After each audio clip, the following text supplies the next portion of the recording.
Hello all. Devansh birthday celebrate చేసేటప్పుడు నేను కొన్ని టిప్స్ ఫాలో అవుతాననమాట. అది మీతో కూడా షేర్ చేసుకుంటాను. అంటే నాలాగా ఎవరికైనా ఇంట్రెస్ట్ ఉంటుంది గదా! వాళ్ళకి ఈ వీడియో ఉపయోగపడుతుందని షేర్ చేస్తున్నాను. ఫస్ట్ ఏంటంటే ఏ థీమ్‌లో చేయాలని డిసైడ్ అవుతాను. ఆ థీమ్ కూడా దేవాంష్ మీద డిపెండ్ అయ్యి ఉంటుంది. ఇప్పుడు ఫస్ట్ తనకి స్పేస్ మూవీస్ ఇష్టపడుతున్నాడనమాట. సో, నేను స్కై థీమ్ తీసుకున్నాను.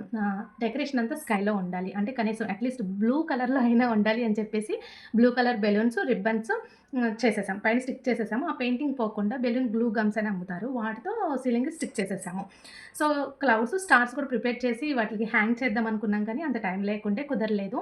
సో, కేక్ కూడా ఆ స్పేస్ థీమ్‌కి తగ్గట్టుగానే stars, moon, astronaut, planets and rocket అన్నీ వచ్చేలాగా ఒక కేక్‌ని కస్టమైజ్ చేయించుకున్నాము. సో, ఇవన్నీ బ్లూగా ఉండి డ్రెస్ వేరే కలర్ అయితే బాగోదు కదా! సో, డ్రెస్ కూడా బ్లూ కలర్‌లో ఉండేలాగా అది ప్లాన్ చేసుకున్నాము. సో, తనతో పాటు అమ్మ, నాన్న మేము కూడా ఎలాగో ఉంటాం కాబట్టి మేము కూడా తనకి మ్యాచ్ అయ్యేలాగా బ్లూ కలర్ డ్రెసెసే వేసుకున్నామనమాట. సో, ఓవరాల్‌గా ఈ థీమ్‌లో వెళ్ళేలాగా చూసుకున్నాము.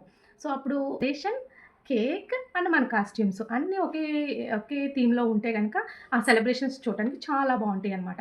ఎప్పుడైనా బర్త్‌డే సెలబ్రేట్ చేయాలి అనుకునే వాళ్ళు, మీకు ఇంట్రెస్ట్ ఉన్న వాళ్ళు ఇలా ప్లాన్ చేసుకోండి. ఫస్ట్ ఒక థీమ్ అనుకోని ప్రకారంగా డెకరేషన్ కానీ, కేక్ కానీ, ఆ కాస్ట్యూమ్ కానీ, ఆ కలర్‌కి మ్యాచ్ అయ్యేలాగా చూసుకుంటే చాలా బావుంటుంది. మనం చూడటానికి కూడా చాలా బావుంది అనిపిస్తదనమాట.